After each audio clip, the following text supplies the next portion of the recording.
It's the start of my day. 6:40 a.m.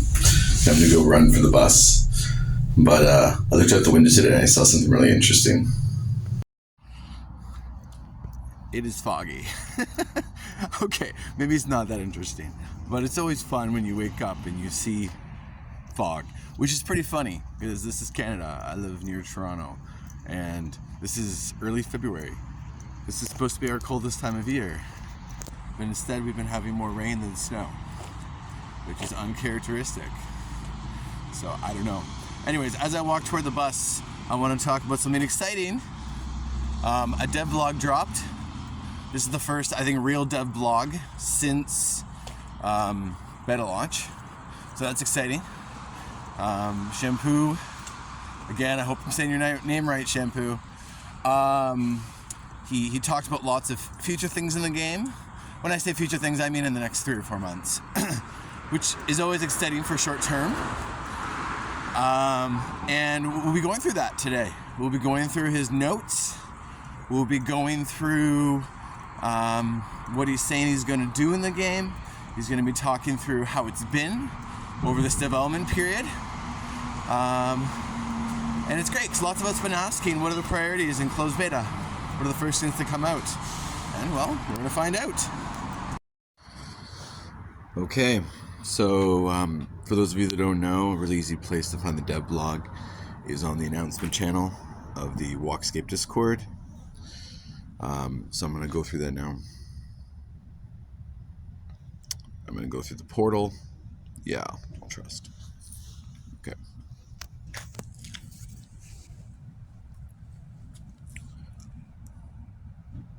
I see. Okay, there we go. Okay. So this is... I read through this morning, but I want to touch base on a few things. I feel like if I read all of it, it would take too long. So, basically, there's an introduction, there's a recap. There was a delay on launch day, which many of us experienced. The delay was that Apple had not quite approved some of the most recent changes that they had added to the game for launch, and so it wasn't quite ready. So that's recapped. Shampoo went to London for 5 days to a gamer convention. There was a lot of great interest there. He came back. They've been working on Patreon, Buy Me a Coffee, and they just basically got that finished, which is fantastic because that takes a lot of their time to deal with complaints. I just checked. A friend of mine has an account and he's trying to go in for second wave, and his Buy Me a Coffee was approved, but it wasn't for a while, so that new fix is working, which is great. Okay. So that's the glitchy buggy stuff they fixed, which was important, and that's great.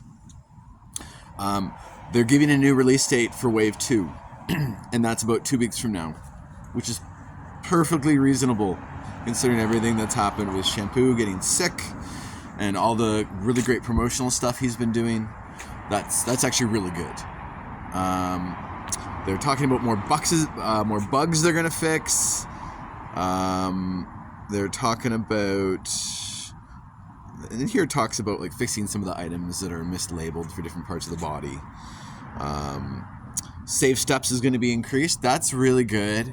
You know, you may have a day where you travel somewhere in the game that's not far, and then guess what? You are out all day, and maybe you do get more than 10k steps. So those extra steps, hopefully, will have more capacity now, which is fantastic.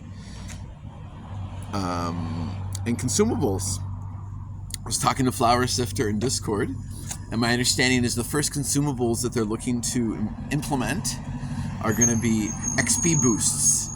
And the way it's going to function is once you consume that XP boost, it's going to boost your actions for X amount of steps. I mean, maybe it'll be tweaked, maybe it'll be for X amount of actions, but I assume it's going to be for steps, because otherwise there would be pros and cons to using that food on certain actions, because some actions are shorter, so it would last shorter. So I think steps makes a lot of sense. They're going to have a friend system. Yeah, Shampoo says he's a big fan of it. It makes sense. Why not have a friend system? I don't know what it's going to look like at first. Maybe it's just going to be like a mini leaderboard in your profile where you compare yourself to friends. I've seen that being done in other things. Okay, feedback. He's just talking in detail about launch day and how he's thrilled that people are having fun. So he's going through the list of suggestions people are giving. Again, you can look at all this. I'm just trying to give you my reaction to key points. So chest balancing. Okay, so this is an interesting point. Depending on your step count, you're going to have a different relationship with chests. Also, depending on your activity, I'm going to be honest about that. I think that on paper, in number, chests have a similar drop rate, but there are some activities that have smaller step actions. So for anyone that doesn't know, an action is considered how many steps it takes you to produce a certain item in an activity. So for example, in mining right now, to get Fargonite, I have to do 53 steps. So that's one action. In crafting, you may have a larger step count, and that's to make a particular tool. So chests are spawned after an action is finished. So if I really, really wanted more mining chests, I could go gather a bunch of copper for very few steps and get a whole bunch of chests. So it's kind of like a trade-off. You do higher level stuff, there are fewer steps, you get less chests. You do lower level stuff, you get more chests. But the problem is, and like I'm a higher stepper, so I'm not having this problem. But a lot of problems that people are having, which is legitimate, is that they're stepping maybe 5 to 10k steps a day, which is a great healthy goal. And they might be getting 1 or 2 chests, or sometimes they'll have to wait 2 days for a chest. And the way chests are right now is gear is really powerful in this game. It's very, very powerful in this game. And so people are frustrated because they can't get their hands, and I'm opening this because I want to show you some of my gear. They can't get their hands on some of this really powerful gear yet because they haven't progressed as much as some people, right? Like I've got, okay, well, all right. Those are my steps that I guess toward the morning. I've got a total of 650,000 steps. I'm number 12 in the leaderboard, so I'm one of the higher steppers. But my point is, some people have less, and that's perfectly fine because the goal of this game is for you to be healthy, not for you to be better than other people. Now, I mean, some of us are competitive, and that's fine. But ultimately, the goal of the game is your health. So I'll show you my items. Ooh, get out of the way, you recording dot. Okay. So here's my mining gear. Okay. Well, first of all, I'll show you, for example, my tool. This is called the shovel axe. This is currently, my understanding, one of the rarest items in the game. It's legendary status, which means it's rare. It draws from chests. And you can see it's got 65 work efficiency it's a tool for wood cutting and it's a tool for mining. 65 work efficiency. Now, I mean, different games handle the name efficiency differently, but essentially it reduces the steps it takes to do an action. And you get your experience when the action's completed. So it really boosts you up, right? And I've got, for example, Miner's Magnet. It gives me a boost to fine material. This has double action. Double action functions as basically making you act multiple times. And you get full experience for those actions. So that's a big bonus too. So gear is important. If I go to my gear, here's all the bonuses that I'm getting from all these pieces I'm equipping. And this all came from chests. Every single item here came from chests, except for the rings. Those rings just give me two more experience. You can buy those in the main town. You can buy 1 each day. Anyways, you can see my fine material finding for mining is 79%. My work efficiency in mining is 97%. So gear is really, really big. Gear is really important. I'm gonna go back to this post now. Okay, so let's get back to chests. There we go. Okay, so people feeling it when they're not getting that many chests, while they see people who are doing lots and lots of steps, getting lots of chests, and then getting lucky and finding rare drops. It can be a buzzkill, and it can make you feel like working towards your own fitness goals, which may be less than others, is making you feel lacking in the game. And so I know that in this post, they're saying they're looking at it. And I think it's good that they look at that, because, thank God in this game they don't lock chests behind any kind of transactions. Like, there's no way to buy chests with money, of course. As I've mentioned, there's no in-game microtransactions. But if they find it a way to make it more accessible, so for example, one suggestion I've heard is making your first number of steps in the game each day be more likely to produce a chest. So if you're a 5K stepper, hey, what if the game gave you 2 guaranteed chest drops in those first 5K steps? I don't know if 5K is the right number, but that would be much more rewarding. So those of us, I do 30K a day. Those of us that do 30K a day, I'll still get my 5 to 7 chests in mining, but I'll also get, maybe another extra one guaranteed between 1 and 5K steps. And those that step less will also get their guaranteed chests. I can't see much of a loss in that scenario. All right.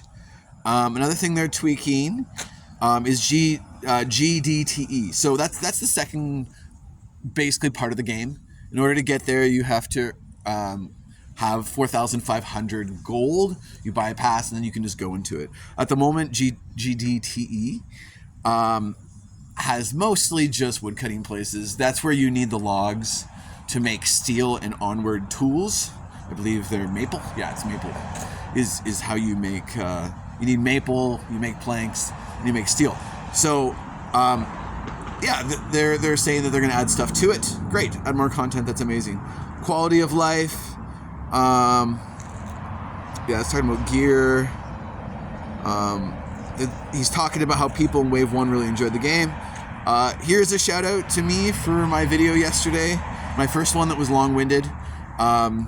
Shampoo saying he liked it, which I really appreciate.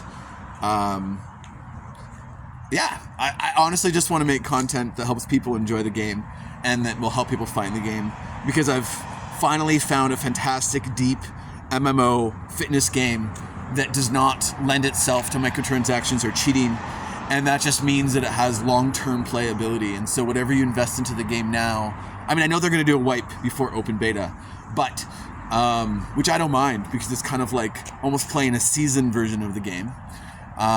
But that long-term this isn't going to be a mess where cheaters are at the top, because I've already seen them dealing with people who have steps that weren't supposed to happen. So for example, I accidentally woke up one morning and the game gave me 330k steps, and that put me as number 1 on the leaderboards, because that was a little earlier in beta. That was a bug. It had miscalculated steps based on my whole week, so it gave me my whole week's steps all at once. So anyways, that's been fixed. But my point is, they are interested in leaderboard. They are interested in making it fair. So that's good about the long-term game. All right, so they've actually broken it down into months. In February, they're going to be doing Wave 2.